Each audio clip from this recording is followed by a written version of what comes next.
प्रभु जी, आज के इस दिन तक आप हम लोग को संभाला, सुरक्षा प्रभु आपने दिया।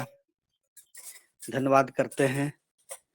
आपकी महान उपस्थिति दीजिए प्रभु जी, और आपका वचन में, आपके गीतों में प्रभु हम लोग को बड़ा हर्ष और आनंद दीजिए प्रभु। ऐसा विनती और प्रार्थना करते हैं। प्यारे प्रभु परमेश्वर, जितने भी आज हम लोग ऑनलाइन में जुड़ते हैं, प्रभु हर एक की आप शुद्धि लीजिए, सहायता कीजिए और आपके वचन के अनुसार हमारा जीवन हो सके प्रभु, ऐसा विनती और प्रार्थना करते हैं। प्यारे प्रभु परमेश्वर, आपके गीत से भी प्रभु बात कीजिए। सुंदर गीत, अच्छा गीत प्रभु हम लोग को दीजिए। जो कोई भी प्रभु हमारे भाई बहनों में से प्रभु गाएंगे, गला को, कंठ को दीजिए प्रभु, ताकि आपके मीठी मधुर और शब्दों के द्वारा से प्रभु आपके गीतों को हम लोग सुन सके, क्योंकि आप गीतों के माध्यम से भी आप बातें करना जानते हैं। सो सहायता कर, दया कर, अनुग्रह करना प्रभु जी। हमारे भाई धीरज को भी प्रभु आपके हाथ में देते हैं प्रभु, संचालन करते हैं, सेवा करते हैं, सब बातों में प्रभु सहायता कीजिए। सो प्रभु हम मीटिंग को आरंभ करते हैं। आरंभ से लेकर आखिरी तक प्रभु हमारे मध्य में आपकी उपस्थिति दीजिए, बड़ा डर भय भक्ति दीजिए, ऐसा प्रार्थना करते हैं। सारा आदर महिमा आपको देते हैं। ये छोटी सी विनती प्रार्थना धन्यवाद के साथ हमारा उद्धार करता प्रभु यीशु मसीह के नाम से रखते हैं। दया कर सुनिए और ग्रहण कीजिए, आमीन। आमेन। धन्यवाद सुंदर समय के लिए कि परमेश्वर ने हमें दिया, और हम गीतों को स्टार्ट करेंगे और हम गीत स्टार्ट कर सकते हैं जो गाना चाहते हैं, ताकि सब लोगों को जुड़ने का मौका मिल सके।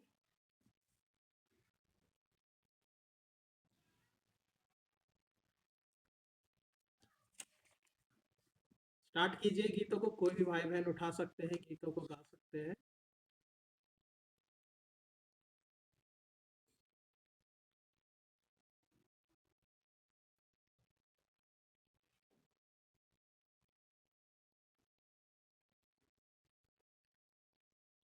कृष्णकांत भाई आप गाइए।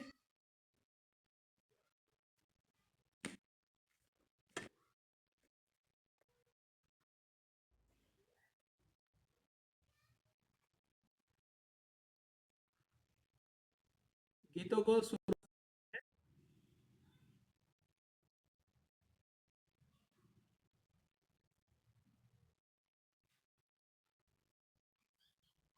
हेलो, जय मसीह की भैया। जय मसीह बहन, जय मसीह। आवाज आ रही है? हाँ, आ रही है, आपकी आवाज आ रही है। मैं गाऊं सॉन्ग? हाँ, गा सकते हैं। ठीक है।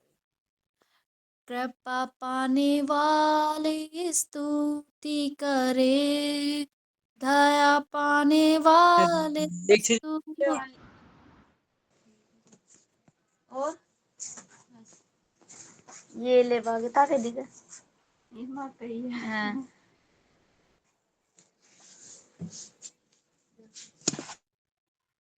पैसे देने आपको? यहाँ 500 को नोट दिए जी, अपना उसमें माइक ऑफ 50 ही दिया। कीजिए। रज्जी बहन अपना माइक बंद कीजिए।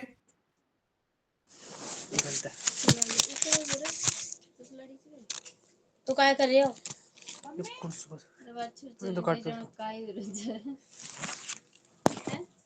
अब पिंकी को चला वो चला जाओ, ये को चला जाओ। हाँ ठीक है, स्टार्ट कर सकते हैं। कृपा पाने वाले स्तुति करे, दया पाने वाले स्तुति करे, क्षमा पाने वाले स्तुति करे, भलाई पाने वाले स्तुति करे। आराधना आराधना परमेश्वर यहोवा की आराधना, आराधना आराधना, आत्मा और सच्चाई से आराधना। मेमरे के बगीचे में उतर आई, अब्राहम के यहोवा की आराधना।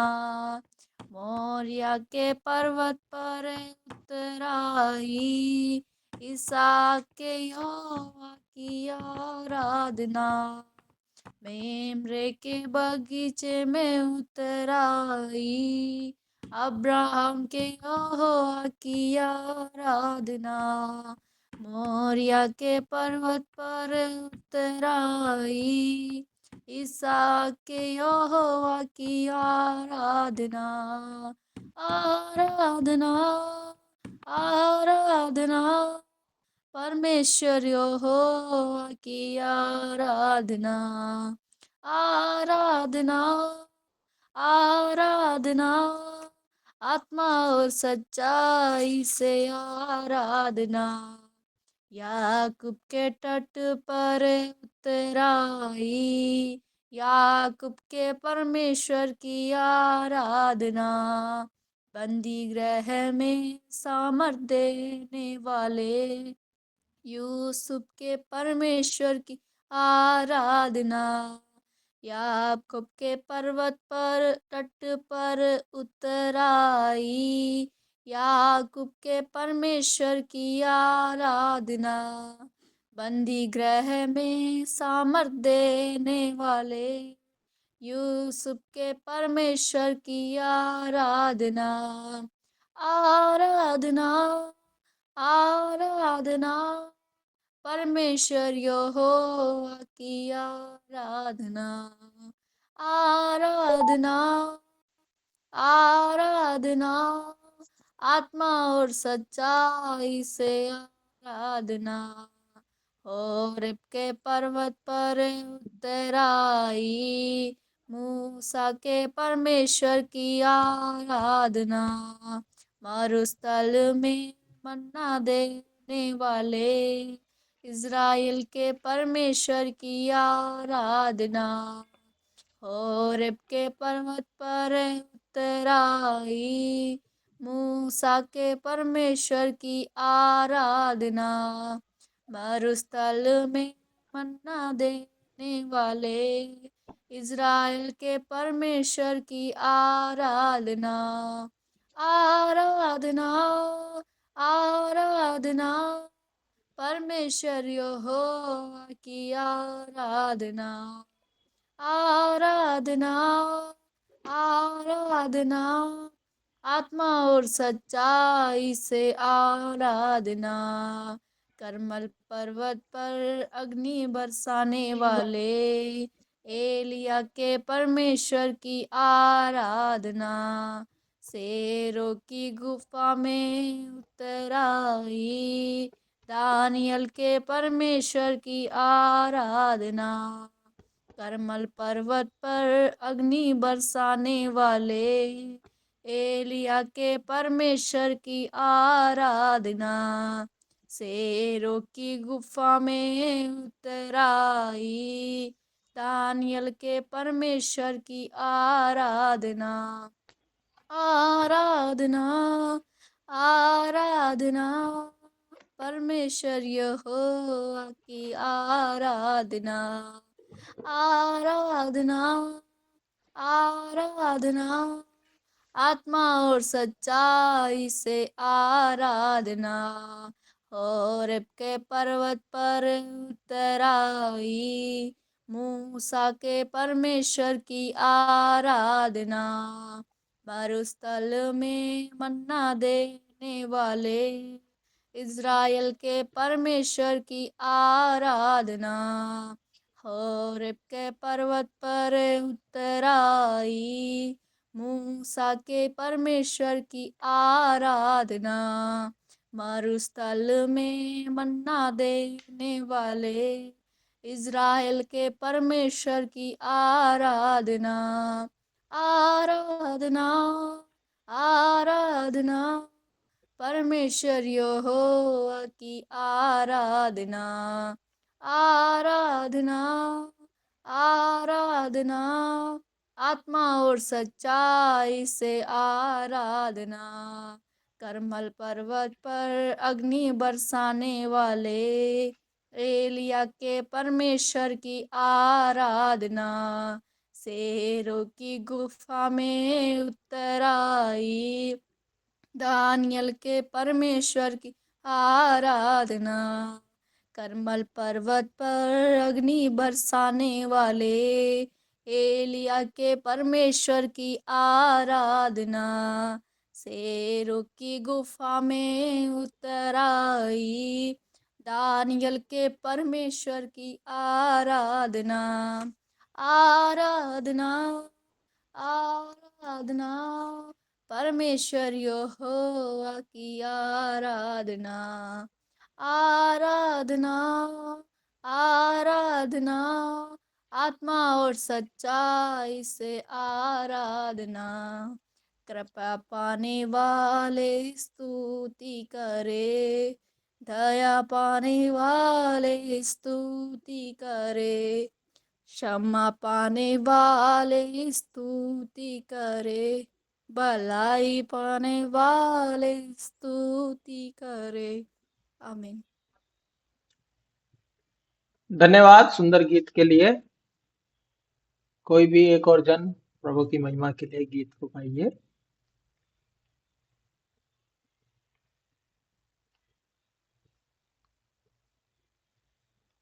और कोई भी गीतों को गा सकते हैं, एक और जन।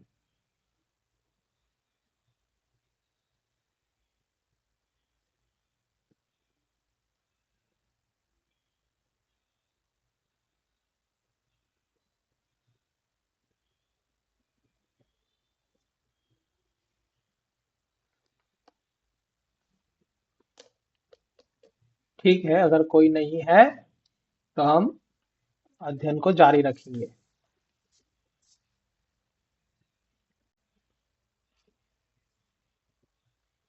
सबको मेरी आवाज क्लियर आ रही है?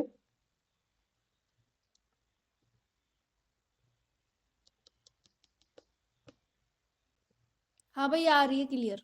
ठीक है। परमेश्वर का धन्यवाद करते हैं कि उसने हमें एक और दिन दिया ताकि हम उसके साथ संगति करें। और पिछले दिनों से आज के दिन तक हम आत्मिक ऊंचाई के विषय में और आत्मिक पर्वतों की विषय में हम सीखते आए हैं। और जैसा कि हमने कल आत्मिक पर्वत की ऊंचाई को देखा, और वो ऊंचाई है कि परमेश्वर की इच्छा हमें बहुत आयत से फलदायी बनाने की है। इस ऊंचाई में परमेश्वर हमको लाना चाहता है और उसकी इच्छा है कि हम इस आत्मिक ऊंचाई में बढ़े और फल लाएं और बहुत आयत से फल लाएं। ऐसा करके हम कल इस विषय को देखे हैं। आज हम देखेंगे यशायाह के 45वें अध्याय को और उसके पहले वचन से लेके 8 वचन तक। कोई भी अपनी बाइबल में निकाल करके पढ़ सकते हैं। यशायाह की 45वां अध्याय, उसका पहला वचन से लेके 8 वचन तक कोई भी जन अपना बाइबल में पढ़ सकता है। यहोवा अपने 45 अध्याय। हम्म यहोवा अपने अभिषिक्त कुशत्रु के विषय यो कहता है, मैंने उसके दाहिने हाथ को इसलिए थाम लिया है कि उसके सामने जातियों को दबा दूं और राजाओं की कमर ढीली करूं। उसके सामने फाटकों को ऐसा खोल दूं कि वे फाटक बंद न किए जाए। मैं तेरे आगे आगे चलूंगा और ऊंची ऊंची भूमि को चौरस करूंगा। मैं पीतल के किवाड़ों को तोड़ डालूंगा और लोहे के बेड़ों को टुकड़े टुकड़े कर दूंगा। मैं तुझको अंधकार में छिपा हुआ और गुप्त स्थानों में गड़ा हुआ धन दूंगा, जिससे तू जाने कि मैं इज़राइल का परमेश्वर यहोवा हूँ, जो तुझे नाम लेकर बुलाता है। अपने दास याकूब और अपने चुने हुए इज़राइल के निमित्त मैंने नाम लेकर तुझे बुलाया है। यद्यपि तू मुझे नहीं जानता, तो भी मैंने तुझे पदवी दी है। मैं यहोवा हूँ और दूसरा कोई नहीं। मुझे छोड़ कोई और परमेश्वर नहीं। यद्यपि तू मुझे नहीं जानता, तो भी मैं तेरी कमर कसूंगा, जिससे उद्याचल से लेकर अस्ताचल तक लोग जान ले कि मुझ बिना कोई है ही नहीं। मैं यहोवा हूँ और दूसरा कोई नहीं है। मैं उजियाले का बनाने वाला और अंधियारे का सृजनहार हूँ। मैं शांति का दाता और विपत्ति को रचता हूँ। मैं यहोवा ही इन सबों का करता हूँ। हे आकाश, ऊपर से धर्म बरसा, आकाश मंडल से धर्म की वर्षा हो। पृथ्वी खुले कि उद्धार उत्पन्न हो और धर्म भी उसके संग उगाए। मैं यहोवा ही ने उसे उत्पन्न किया है। आमीन। आमीन। आइए प्रार्थना करेंगे। प्रभु इस वचन पर आशीष दे। प्रेमी अनुग्रहकारी ईश्वर, हम धन्यवाद देते हैं इस सुंदर समय में। आप हमारी सहायता कीजिए। जो वचन भाग हमने पढ़ा, इस पर आपका आत्मा हमारी अगुवाई करे और हम इसको समझ सके। हम सबको सुनने वाले कान, समझने वाला मन दे पैर प्रभु जी, ताकि हम आपकी इच्छा को और आपके वचन के भेद को हम समझ सके। प्यार प्रभु, आगे के समय को आपके हाथ में देते हैं। मैं भी अपने आप को आपके चरणों में रख देता हूँ। धन्यवाद के साथ इस प्रार्थना को मसीह यीशु के नाम से मांगते हैं। आमीन। आमीन। आमीन। हम यहाँ पर परमेश्वर के वचन से आत्मिकता की ऊंचाइयों को और उसके अनुभवों को हम सीख रहे हैं। और आज हम 20वें अनुभव को, 20वें पर्वत शिखर की ऊंचाई को हम देखेंगे। और इस ऊंचाई को देखने से पहले ये जो 45 अध्याय यशायाह का जो हम पढ़ रहे हैं, क्या कारण है कि परमेश्वर यहाँ पर कूसरू को कहता है कि वो मेरा अभिषिक्त है। यदि आप 44वां अध्याय और उसके 28 वचन को पढ़ते हो, तब ये बात आपको और अच्छी रीति से समझ में आएगी। पढ़िए, यशायाह 44 अध्याय 28 वचन ठीक इसी के ऊपर रहता है।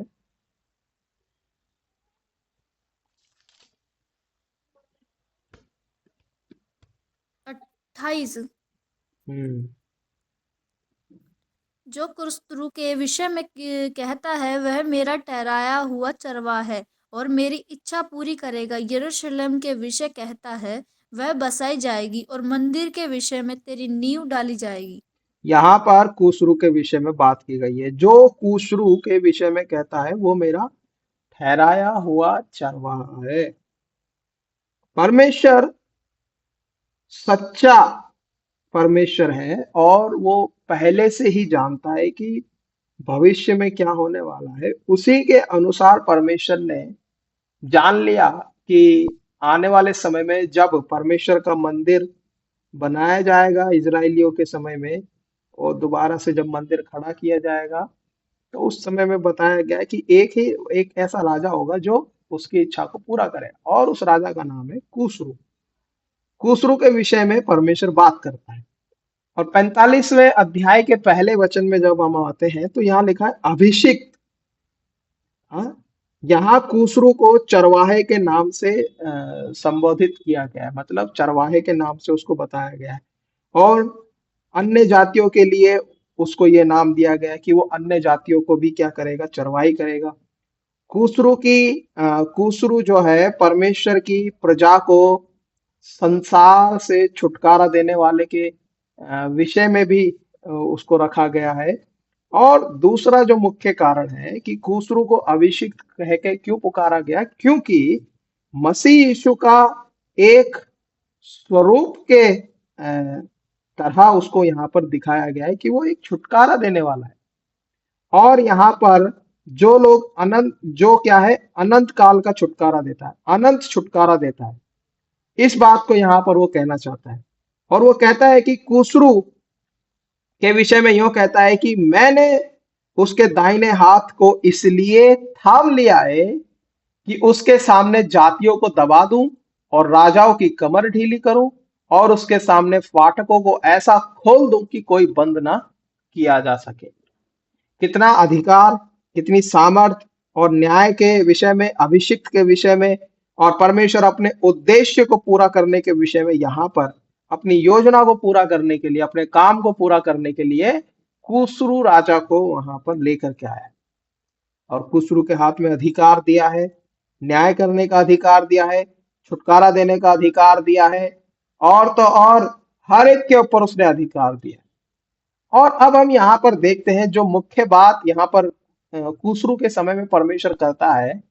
कुस्रू क्या काम कर रहा है? वो कह रहा है कि मैं तेरे आगे आगे चलूंगा, ऊंची ऊंची भूमि को चौरस करूंगा, मैं पीतल के किवाड़ों को तोड़ डालूंगा और लोहे के बेड़ों को टुकड़े टुकड़े कर दूंगा। मैं तुझको अंधकार में छिपा हुआ और गुप्त स्थानों में गड़ा हुआ धन दूंगा, जिससे तू जान ले कि मैं इज़राइल का परमेश्वर यहोवा हूं, जो तुझे नाम लेकर के बुलाता है। ये कुस्रू के विषय में परमेश्वर ने भविष्यवाणी किया। क्या है ये 3 वचन को जब आप ध्यान दे करके पढ़ोगे तो ये 3 वचन के अनुसार वो कहना चाहता है कि एक राजा उस समय में हुआ करता था, जिस समय कुस्रू राजा भी था, और उसको, उस राजा का नाम दिया गया है लुद्दा, लुद्दा का राजा करके बोला गया। और वो बेबीलोन पर जय हासिल करके कुस्रू ने क्या किया? बेबीलोन पर जब जय हासिल किया तो उसने बहुत सारा धन उस समय में लूटा है। इसीलिए परमेश्वर इस प्रतिज्ञा के अनुसार कुस्रू को कर रहा है। जब आप इस प्रतिज्ञा को देखोगे, 3 वचन की प्रतिज्ञा को, तो कैसे उसने उसके विषय में वो बात कर रहा है। क्यों ये परमेश्वर ऐसी बात कर रहा है? वो कह रहा है कि मैं तुझे अंधकार में छिपा हुआ और गुप्त स्थानों में गड़ा हुआ धन में तुझे दूंगा, ऐसा करके वो प्रतिज्ञा कर रहा है। किससे कर रहा है? कुस्रू से, ताकि कुस्रू जो उस समय का राजा है वो इस बात को जान ले कि परमेश्वर ने ही उसको चुना है। इतना बड़ा चमत्कार, इतना बड़ा अद्भुत काम उसके जीवन में परमेश्वर कर रहा है। देखिए, एक वचन भाग को पढ़िए आप, यिर्मयाह नबी की किताब और उसका 41 अध्याय में जब आप आओगे और उसके 8वें वचन में पढ़ोगे तो वहां पर इसके बारे में थोड़ा कुछ बात लिखा हुआ है। उसको देखिए जरा। यिर्मयाह नबी की किताब 41वां अध्याय और उसका 8 वचन। यिर्मयाह 41 अध्याय का 8 वचन निकाल के पढ़िए। परंतु उनमें से 10 मनुष्य इस्माइल से कहने लगे, हमको न मार, क्योंकि हमारे पास मैदान में रखा हुआ गेहूं, जौ, तेल और मधु है। इसलिए हाँ उसने उन्हें छोड़ दिया और उनके भाइयों के साथ नहीं मारा। हाँ। और क्या किया? जिस गड्ढे में इस्माइल ने उन लोगों की सब लोथें जिन्हें उसने मारा था, गलद्या की लोथ के साथ फेंक दिया। और वो गड्ढा जो वहां पर आसा राजा के, इज़राइल जो राजा था उस समय में, बाशा से डर के मारे उसने जो खुदवाया था, वो यहाँ पर वो बात की जा रही है। और यहाँ पर परमेश्वर बता रहा है कि मैं तुझे क्या करूंगा? मैं तुझे गुप्त चीजें दूंगा। हाँ, परंतु उनमें से 10 मनुष्यों ने इस्माइल से कहने लगे कि हमको ना मार, क्योंकि हमारे पास मैदान में रखा हुआ गेहूं है, जौ है, तेल और मधु है। सो उनसे उन्हें छुड़ा दिया और उसके भाइयों के साथ उनको क्या किया? मारा नहीं है उसने। जब वो उस समय बेबीलोन के समय, बेबीलोन में जाकर के बेबीलोन को जब जीत हासिल कर रहा है, तो वो बेहिसाब धन लूट करके वहां से लाया। और परमेश्वर की प्रतिज्ञा पूरी हुई कि मैं तुझे गुप्त में बड़ा हुआ, गुप्त में रखा हुआ क्या दूंगा? धन दूंगा, जिससे तू जान लेगा कि मैं पृथ्वी पर राज करने वाला परमेश्वर हूं। मैं इज़राइल का परमेश्वर हूं और मैंने ही तुझे क्या किया है? नाम लेकर के बुलाया। ऐसे प्रतिज्ञाएं परमेश्वर कुस्रू को लाने के समय में किया है। और यहाँ पर जो मुख्य बात हम सीखना चाहते हैं, वो बात, मुख्य बात ये आती है कि क्या परमेश्वर ऐसा भी कर सकता है? हाँ, क्या अनुभव हमारा होगा इस अध्ययन को जब हम करेंगे? इस अध्ययन का अनुभव हमारा ये होगा कि परमेश्वर हमें आज्ञा देता है। पहला अनुभव हमारा ये होना चाहिए कि परमेश्वर परमेश्वर ने हमें अपने नाम से कहीं अधिक जानकर उसने हमें क्या दिया है? आज्ञा दिया है। हाँ, वो हमें आज्ञा दे रहा है। हाँ, और तब वो कहता है मैं तेरे आगे आगे चलूंगा, मैं तेरे आगे आगे चलूंगा और टेढ़े मार्गों को मैं क्या करूंगा? सीधा करूंगा। बहुत बार हमारे परमेश्वर जिस पर हम विश्वास करते हैं, अपने अपने अपने लोगों से, हाँ, लोगों के सामने आई हुई कई रुकावटों को परमेश्वर दूर करता है। वो कह रहा है कि मैं तेरे आगे आगे चलूंगा और ऊंची ऊंची भूमि को चौरस करूंगा, मैं पीतल के किवाड़ों को तोड़ डालूंगा। कैसे परमेश्वर उसके आगे आगे चल रहा है, आप समझ सकते हो? पढ़िए यिर्मयाह नबी की किताब और उसका 51 अध्याय का 5 वचन। यिर्मयाह भी इसी बात को लेकर के बात करता है। यिर्मयाह 51 अध्याय और उसके 5 वचन को जब आप पढ़ते हो तो वहां पर भी यही बात, परमेश्वर कैसे उसके आगे आगे चल रहा है।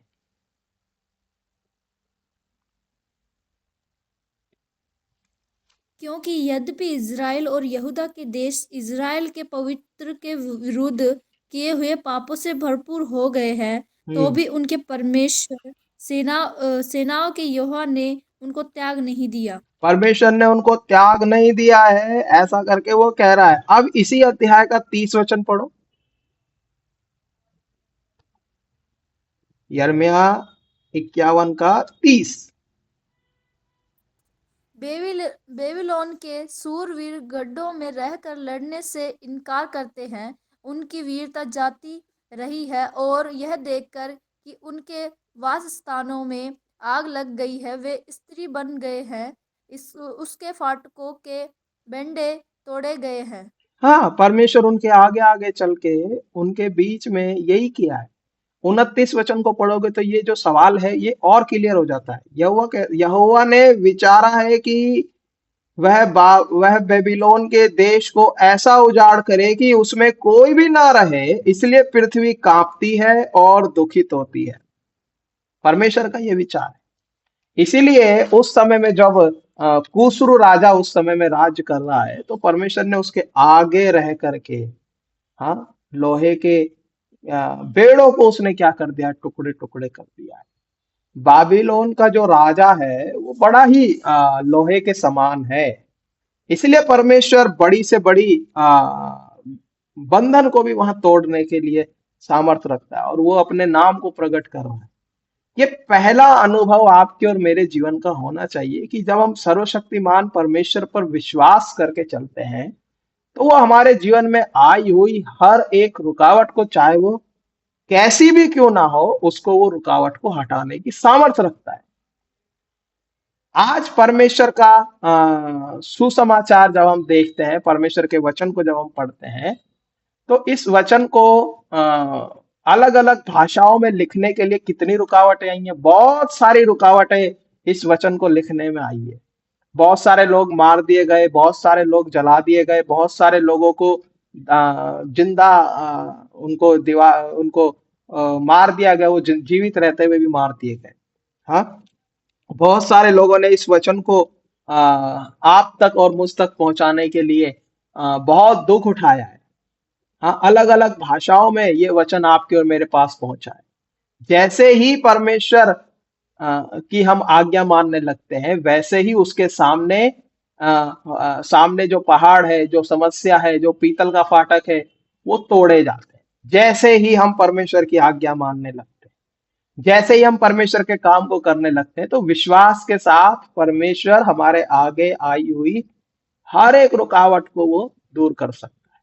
हाँ, यहाँ पर जब एक अनुभव को हम देखते हैं तो पतरस के जीवन से हम यही अनुभव को प्राप्त कर सकते हैं। पढ़िए पतरस का अनुभव क्या कहता है। यहाँ हम खुसरू के विषय में देख रहे हैं और अलग अनुभव हम देख रहे हैं उदाहरण के रूप में कि पतरस के साथ ऐसा क्या हो रहा है। देखिए प्रेरितों के काम और उसका 12 अध्याय का 8 वचन से 10 वचन तक पढ़िए। प्रेरितों के काम 12वां अध्याय का 8 वचन से 10वें वचन तक पढ़िए।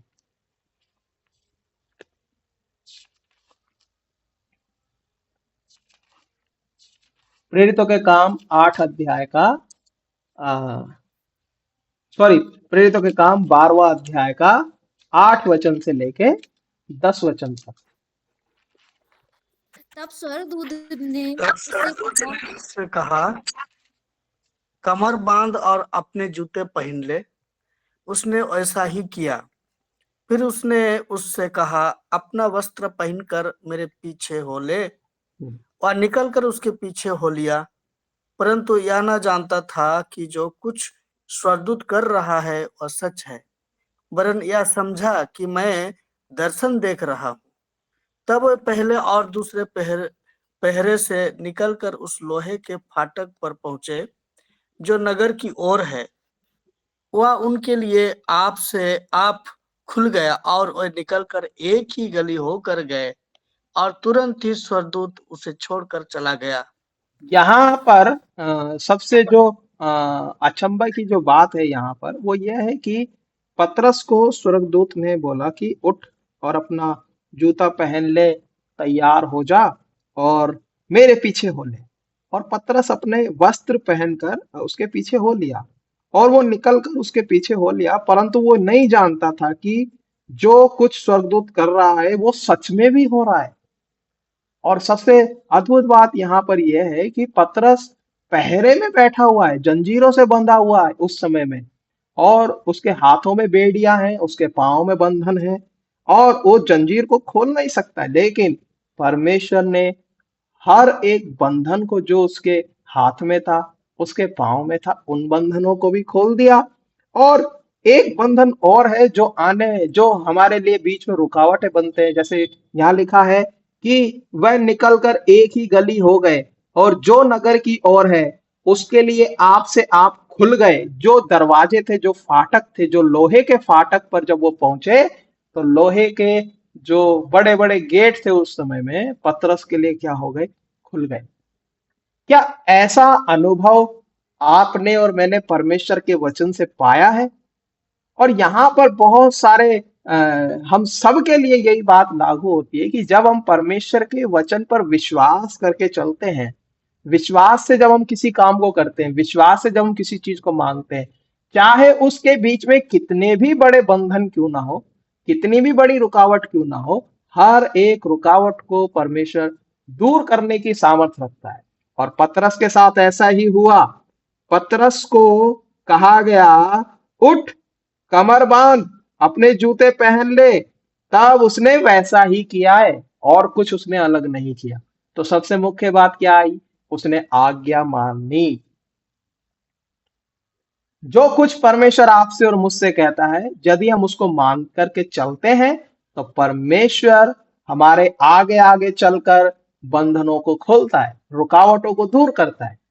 ये सबसे पहला पर्वत शिखर का 20वें पर्वत शिखर का ये पहला अनुभव आपके और मेरे जीवन में आना चाहिए कि हम परमेश्वर की आज्ञा मान करके अपने जीवन के बंधनों को खोल सकते हैं और बड़ी सामर्थ्य से हम परमेश्वर के काम को कर सकते हैं। हाँ, परमेश्वर ने उसके पतरस के विश्वास से सारे जो फाटक थे वो खोल दिए गए और विश्वास के द्वारा ही हम पर उसने दृष्टि करके हमको इस अनुभव में लेकर के आता है। इसीलिए वो पर्वतों को पिघलते हुए हम देख सकते हैं। बाइबल में लिखा है, यदि तुम्हें विश्वास है कि ये पहाड़ को तुम आज्ञा दो और वो खड़ करके समुद्र में जा गिरे, तो ऐसा विश्वास हमारे पास होना चाहिए। वो पहाड़ बोले तो ये हमारे गांव में जो पहाड़ है, हमारे शहरों में पहाड़ है, वो पहाड़ की बात नहीं हो रही है, लेकिन वो जो रुकावट हमारे और आपके जीवन में होती है, उन रुकावटों को हम विश्वास से पार कर सकते हैं। ये पहला अनुभव आपका और मेरा होना चाहिए कि क्या हम परमेश्वर की आज्ञाओं को मानकर अपने जीवन की रुकावटों को हम पार कर रहे हैं। यदि हम परमेश्वर की आज्ञा मान करके चलते हैं तो परमेश्वर हमारे आगे आगे चलकर हमारे रास्ते को चौरस करता है। इसी अनुभव को हम सीख रहे हैं। यशायाह के 45वें अध्याय के 2 वचन भाग को जब आप पढ़ते हो तो वो कह रहा है, मैं तेरे आगे आगे चलूंगा। और जिस समय में कुशरू राजा राज्य कर रहा था, उस समय में परमेश्वर उसके आगे आगे चल रहा है। इसीलिए ये अनुभव आपका और मेरा होना चाहिए। इसीलिए परमेश्वर चाहता है कि हम उसकी आज्ञाओं को माने। जब हम उसकी आज्ञाओं को मानते हैं तब वो हमारे लिए सीधा मार्ग निकालेगा। दूसरे अनुभव को हम देखेंगे कि दूसरा अनुभव क्या कहता है। यशायाह की किताब 45वां अध्याय और उसके 3 और 4 वचन को पढ़िए। यशायाह की किताब 45 अध्याय का 3 और 4 वचन। मैं तुझको अंधकार में छिपा हुआ और गुप्त स्थानों में गड़ा हुआ धन दूंगा, जिसे तू जाने कि मैं इस्राएल का परमेश्वर यहोवा हूँ, जो तुझे नाम लेकर बुलाता है। अपने दास याकूब और अपने चुने हुए इस्राएल के निमित्त मैंने नाम लेकर तुझे बुलाया है। यद्यपि तू मुझे नहीं जानता, तो अभी मैंने तुझे पदवी दी है। यहाँ कह रहा है यदि तू मुझे नहीं जानता तो अभी मैंने तुझे क्या दिया है, अधिकार दिया है, पद दिया है, सामर्थ दी है और सब कुछ तेरे हाथ में किया है ना। दूसरा अनुभव ये हमारा होना चाहिए वचन 4 के अनुसार कि हम परमेश्वर को आज्ञा दे सकते हैं कि परमेश्वर हमारे लिए ऐसा होना चाहिए। अब सवाल ये आता है क्या हम परमेश्वर को आज्ञा दे सकते हैं? बोलो, हम परमेश्वर को आज्ञा दे सकते हैं क्या? कोई तो जवाब दो। क्या हम परमेश्वर को आज्ञा दे सकते हैं?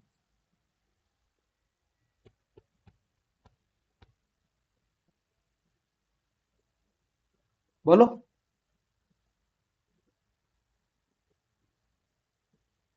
क्या हम परमेश्वर को आज्ञा दे सकते हैं?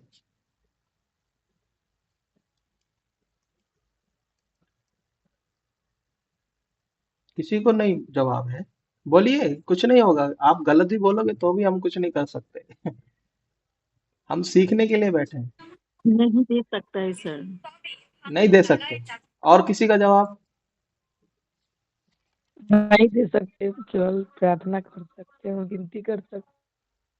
हाँ, परमेश्वर हमें आज्ञा दे सकता है, उस आज्ञा को हम मान करके अपने जीवन की रुकावटों को दूर कर सकते हैं। लेकिन दूसरे अनुभव बाइबल का ये कहता है कि वचन 4 के अनुसार कि क्या हम परमेश्वर को आज्ञा दे सकते हैं कि परमेश्वर ऐसा होना चाहिए।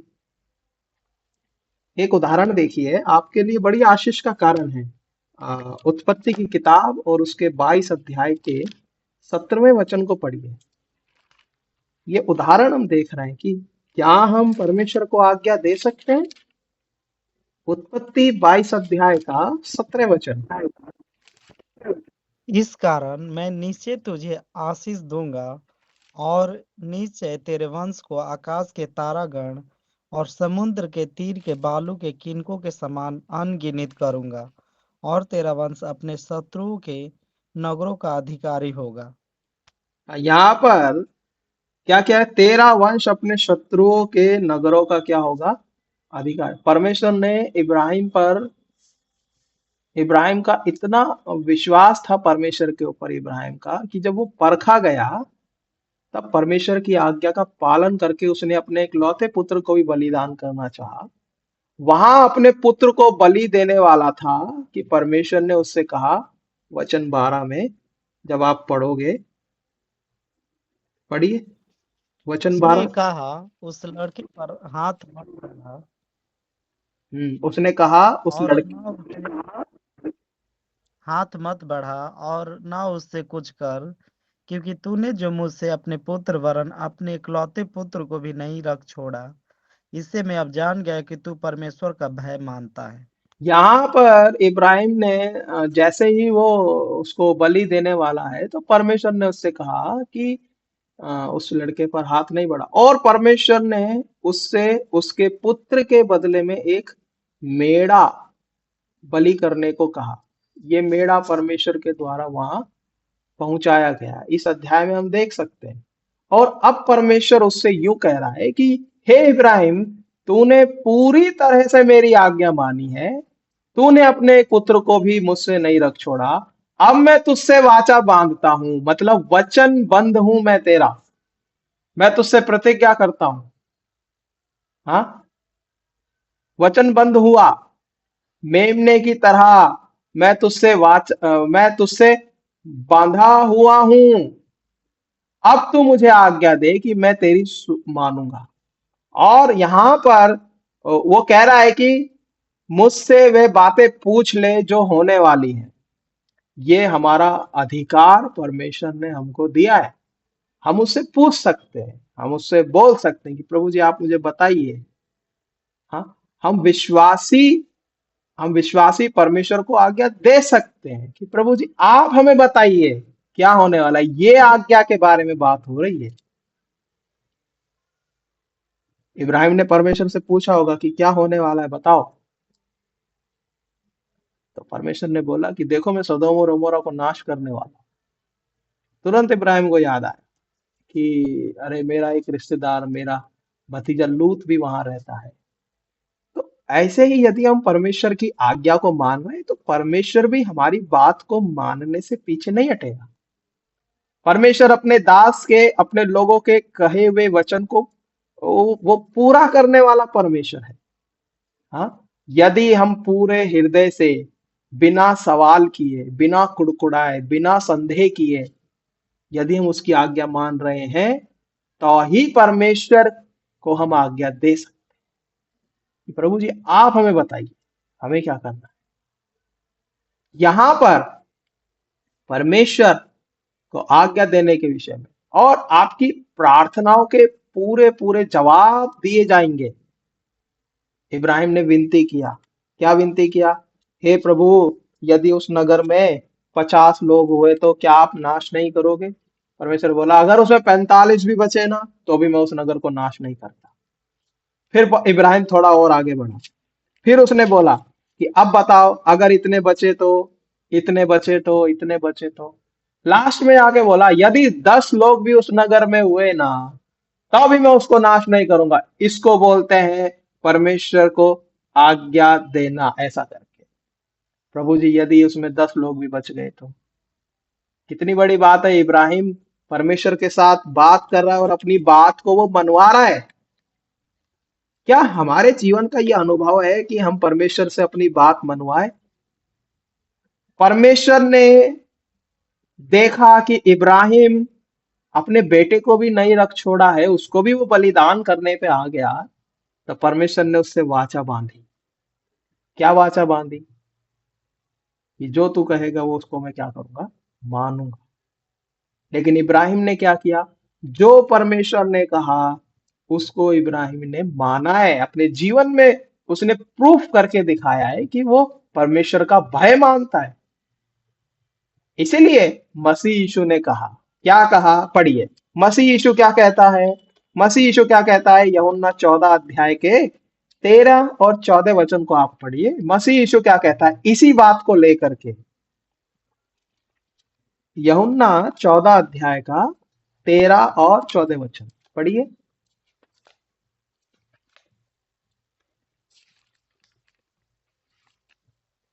जो कुछ तुम मेरे नाम से मांगोगे वही मैं करूंगा कि पुत्र के द्वारा पिता की महिमा हो।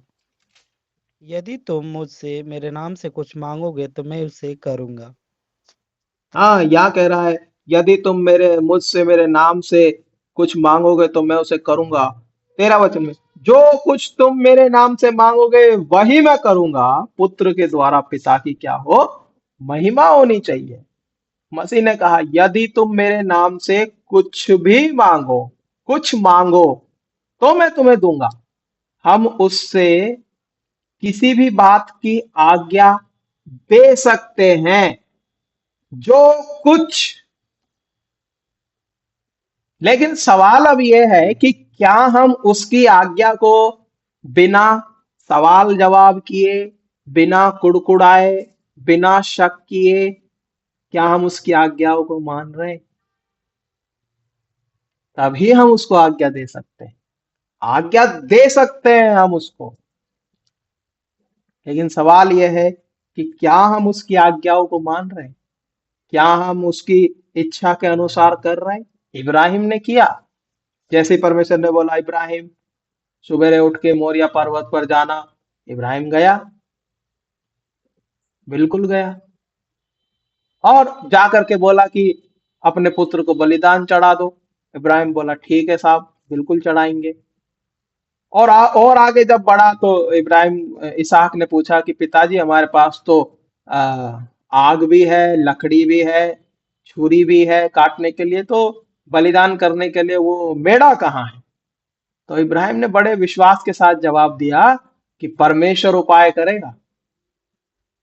और वो जब गए तो ऊपर दे जाके पहाड़ पर चढ़ने के बाद इब्राहिम ने देखा, अरे इसहाक ने देखा, अरे यहाँ तो कोई मेमना तो है नहीं।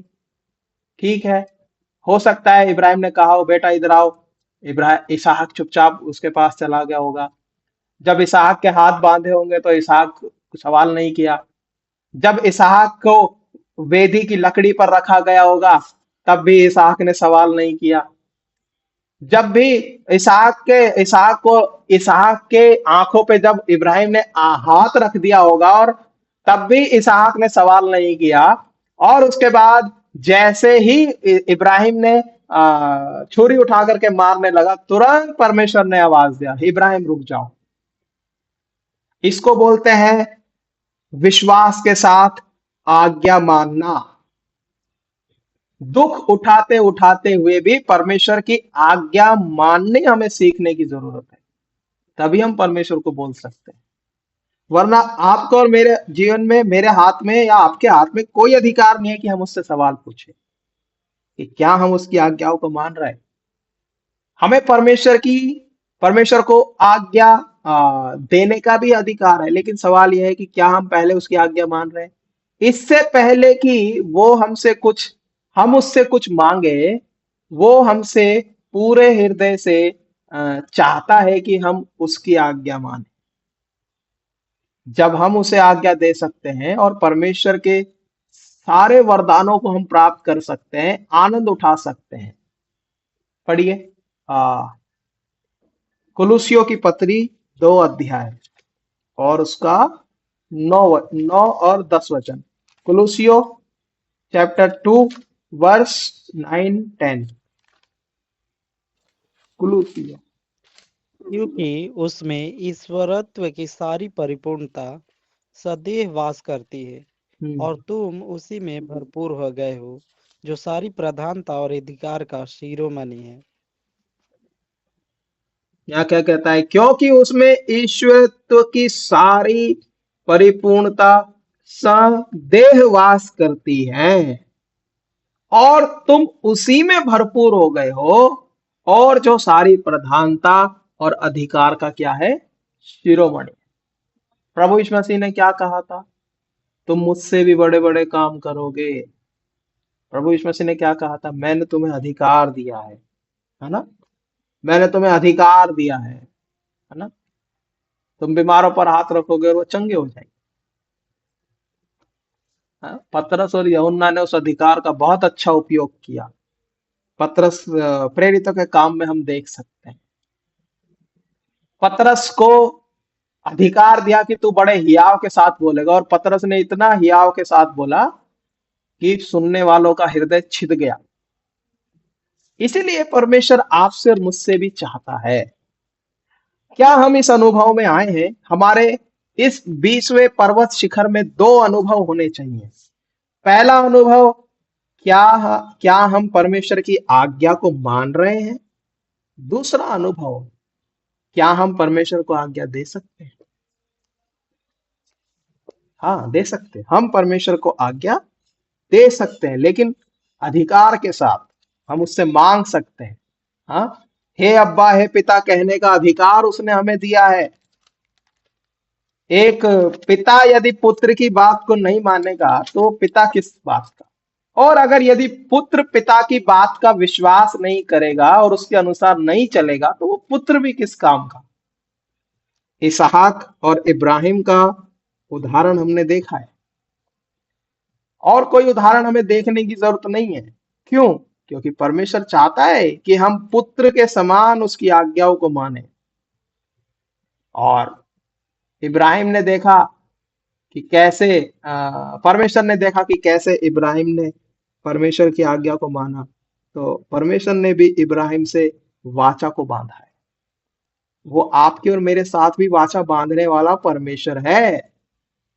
उसने कूसरू के साथ वाचा बांधी है उस परमेश्वर ने कि भैया मैं तुझे अंधकार में छिपा हुआ और गुप्त स्थानों में गड़ा हुआ धन में तुझे दूंगा।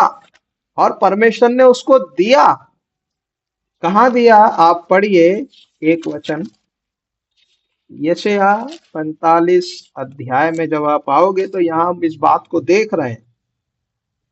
बेहिसाब उसने धन को प्राप्त किया है।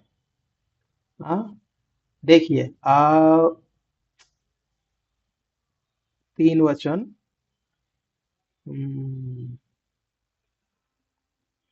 यशायाह उसका 49 अध्याय उसका पहला वचन, यशायाह 49 का पहला वचन पढ़िए। हे दूतो मेरी ओर कान लगाकर सुनो, हे दूर दूर के राज्य के लोगों ध्यान लगाकर मेरी सुनो। यहोवा ने मुझे गर्भ ही में से बुलाया, जब मैं माता के पेट में था तभी से उसने मेरा नाम बताया। यहाँ पर वो बता रहा है। उसने हाँ ठीक है, उसने यहाँ वो मेरे मुंह को पढ़िए क्लियर कीजिए इसको। उसने मेरे मुंह को चोखी तलवार के समान बनाया और अपने हाथ की आड़ में मुझे छिपा रखा। उसने मुझको चमकीला तीर बनाकर अपने तरकश में गुप्त रखा। हाँ, उसने मुझे चमकीला तीर बनाकर अपने तरकश में क्या रखा है? गुप्त रखा है। और वो गुप्त बातों को प्रकट करने वाला परमेश्वर है।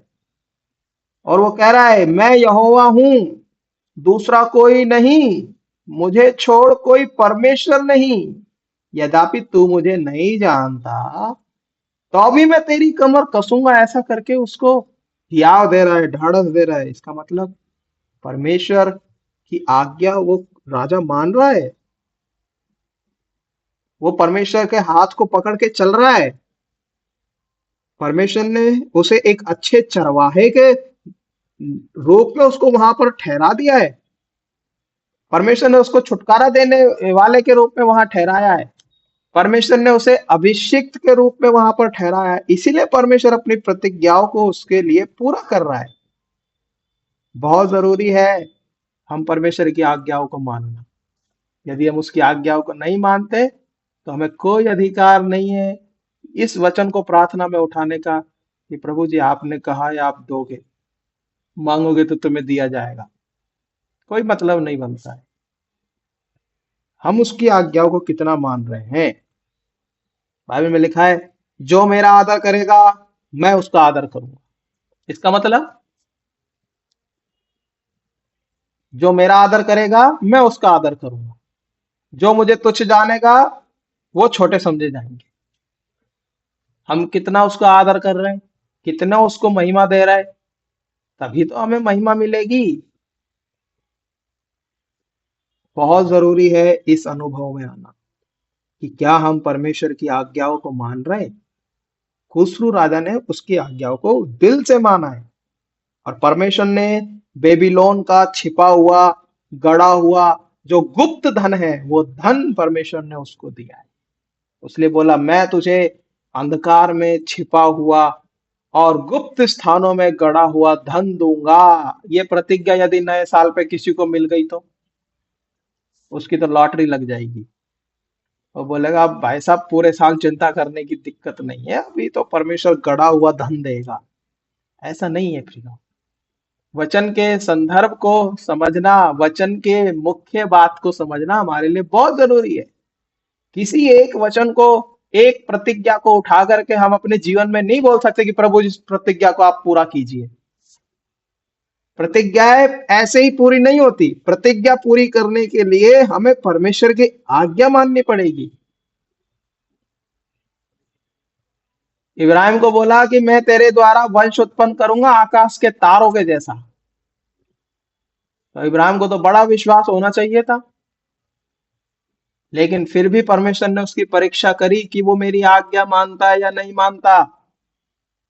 परमेश्वर चेक करता है कि इनके मन में क्या है मेरे लिए। परमेश्वर हमारे मनों को जांचने वाला ईश्वर है। वो जानता है कि हमारे मन में क्या चल रहा है। वो हमारे विचारों को दूर ही से पहचान लेता है। हमें उसके ज्यादा निकट आने की भी जरूरत नहीं पड़ती है। दूर से ही वो हमारे विचारों को पहचानता है कि हमारे मन में क्या है। इसीलिए ये ये अनुभव आपका और मेरा होना चाहिए कि क्या हम परमेश्वर की आज्ञा मान रहे हैं, तभी हम परमेश्वर को आज्ञा दे सकते हैं। तो प्रभु हमारी सहायता करता है, प्रभु हम पर अनुग्रह करता है, प्रभु हमें परिपूर्ण करता है ताकि हम उसकी परिपूर्णता का आनंद उठा सके, ताकि हम उसकी दी हुई आशीषों का, ताकि हम दिए हुए उसके वरदानों का भरपूरी के साथ आनंद उठा सके। परमेश्वर ने हमें आनंद दिया, शांति दिया, और भी बहुत सारी चीजें परमेश्वर हमें आशीष के रूप में देता है। कब हम उसकी चीजों का आनंद भरपूरी के साथ उठा सकते हैं? जब हम उसकी आज्ञाओं को मानकर उसके पीछे चलते हैं। और यही चीज आपके और मेरे जीवन का सिद्धांत होना चाहिए।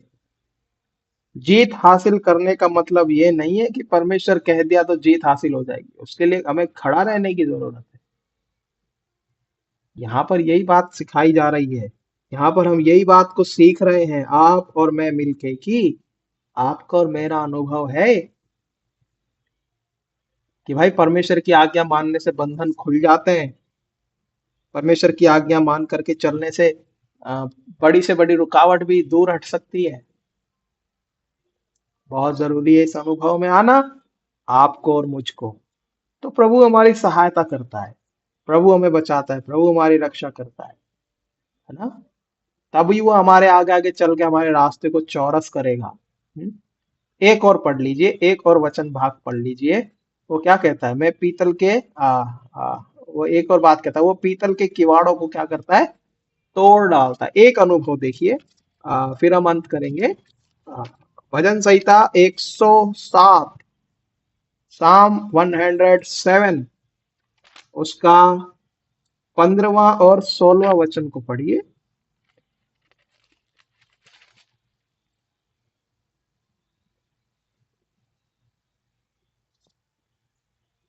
लोग यहोवा की करुणा के कारण और उन आश्चर्य कर्मों के कारण जो वह मनुष्य के लिए करता है उसका धन्यवाद करें, क्योंकि उसने पीतल के फाटकों को तोड़ा और लोहे के बेंडों को टुकड़े टुकड़े किया।